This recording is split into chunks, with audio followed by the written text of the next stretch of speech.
Et si la télé-réalité la plus célèbre de l'histoire n'était en réalité qu'une immense couverture? À Hollywood, on nous vend l'image de femmes d'affaires, d'icônes de mode et de mères de famille unies face à l'adversité. Mais derrière les murs de verre de Calabasas, une toute autre réalité se dessine. Bienvenue sur Famous Shadows. Aujourd'hui, nous plongeons dans un dossier secret qui dépasse la fiction.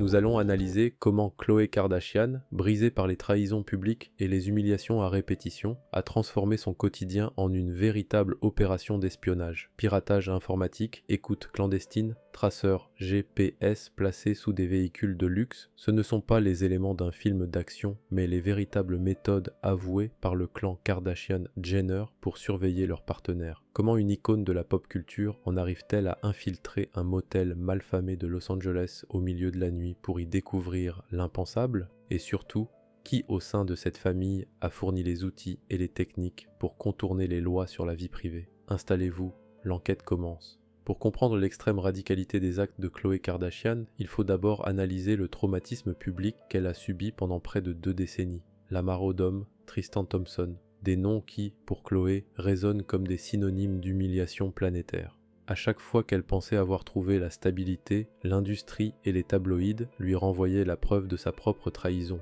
Aujourd'hui, en 2026, de nombreux observateurs estiment que Khloé est entrée dans une phase d'isolement total. Fatiguée, épuisée par la mécanique toxique des relations hollywoodiennes, elle semble avoir choisi le célibat définitif. Non pas par dépression, mais par pure survie. Récemment encore, une vidéo virale montrait un citoyen ordinaire, un enseignant de San Diego, tenter sa chance publiquement pour l'inviter à un événement simple, loin des projecteurs. Le web s'est pris à rêver. Et si Khloé Kardashian sortait enfin de sa bulle pour fréquenter une personne normale, un normie? Mais la réalité de cette famille ne permet pas la normalité. Aucun membre du clan Kardashian-Jenner ne peut se mêler au monde réel sans que cela ne soit calculé, scénarisé ou monétisé. Même leur frère, Rob Kardashian, dont la vie a été volontairement effacée des écrans, est le centre de théories sombres. Sur les canaux spécialisés, on évoque des rumeurs troublantes selon lesquelles ses propres sœurs auraient utilisé son propre tissu adipeux pour parfaire leur célèbre chirurgie esthétique. Bien que sur le plan médical cela relève du mythe en raison des compatibilités cellulaires strictes, cela démontre une chose. Pour le public, cette famille est capable de tout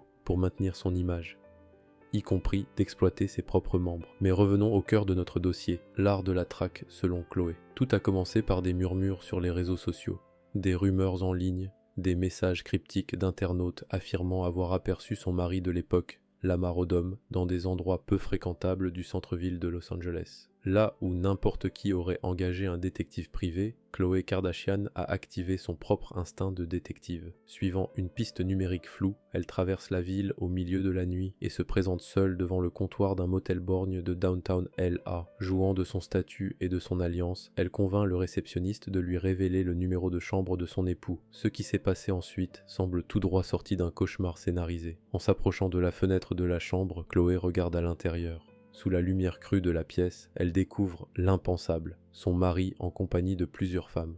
Le choc est immédiat, la confrontation est d'une violence psychologique rare. Lamar tente la réplique classique des coupables pris au piège. Ce n'est pas ce que tu crois, mais le voile est déchiré.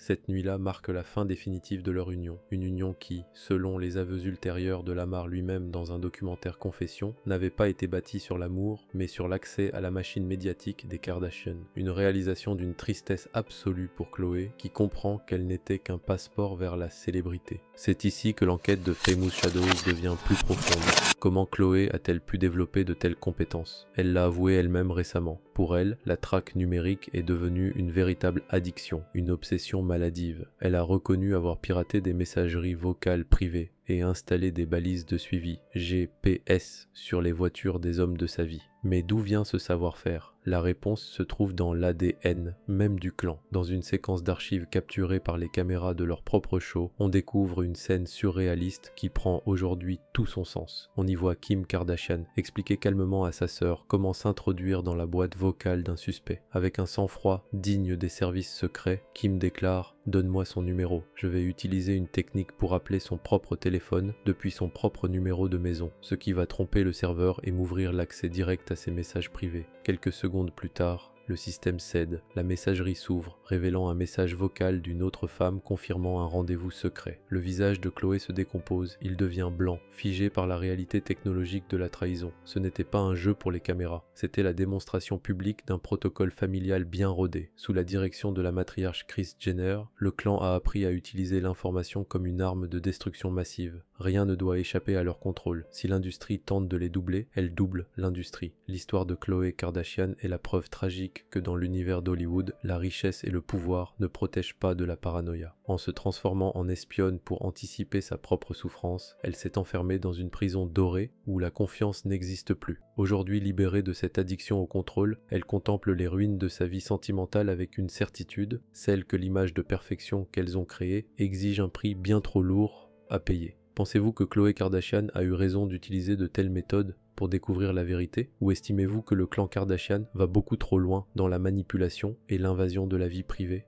Laissez vos théories et vos avis dans l'espace commentaire. Je lis chacun de vos messages. Et abonnez-vous pour ne jamais manquer les dossiers les plus secrets de l'industrie. Prenez soin de vous et à très vite dans l'ombre.